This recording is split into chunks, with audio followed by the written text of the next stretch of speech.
Synopsis of the Books of the Bible. Minor Prophets. By J. N. Darby. Amos. Chapter 9. Exact and discriminative judgment executed by God Himself. Amos 9 presents Jehovah Himself as directing the judgment in such a manner that Israel should in no wise escape it, God treating them as He would the nations that were strangers to Him, as the Philistines or the Syrians, whom, in His providence, He had brought from other lands. Nevertheless, God did not forget Israel.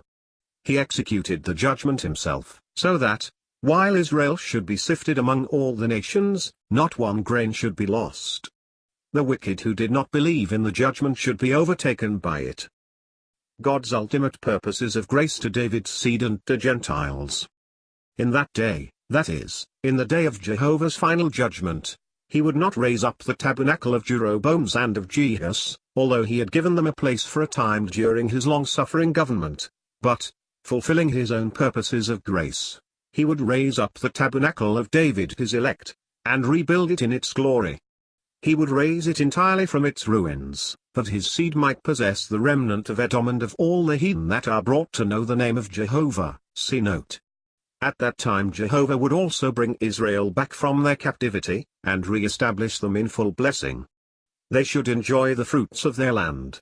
Jehovah would plant His people upon their land, and they should be no more pulled up. It was the land which He Himself had given them. Note.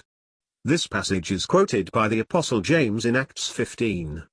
Here, in Amos, it is quite clear that it applies to the last days, and it has sometimes been attempted to apply it to the same period in Acts also, laying stress on the words, after this. But I am persuaded that those who do so have not rightly apprehended the meaning of the Apostle's argument. He quotes this passage for one expression alone, without dwelling on the remainder, and this is the reason, I doubt not, that he is satisfied with the translation of the Septuagint. This expression is, all the Gentiles upon whom my name is called. The question was, whether Gentiles could be received without becoming Jews. After having affirmed this principle, he shows that the prophets agreed with his declaration. He does not speak at all of the fulfillment of the prophecy.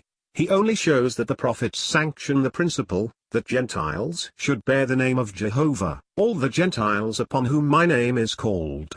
There would then be such.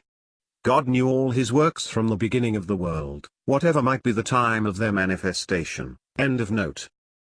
The ways of God with Israel, their judgment and assured future restoration, the sure mercies of David. Thus we find, in the prophet Amos, the judgment of the kingdom of Israel, but this judgment applied to the whole of Israel as a nation, and their assured restoration, in connection with the re-establishment of the house of David in the last days, a re-establishment accomplished by God, which nothing should again overthrow.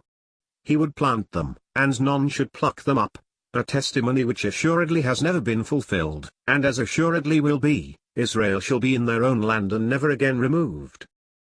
In general, then, this prophet sets before us, not great public events in the government of God, but the ways of God with His people, in view of their moral condition, the 10 tribes, or the kingdom of Israel, being looked at as representing all Israel as a responsible nation, the link of their condition at that time with their original position, when, through the grace and power of Jehovah, they had come up out of Egypt, being the golden calves of Sinai and of Bethel. The prophecy closes, as we have seen, with the re-establishment in blessing of the whole people, under the house of David, according to the sovereign grace of God who changes not. It should be, for the whole nation, the sure mercies of David,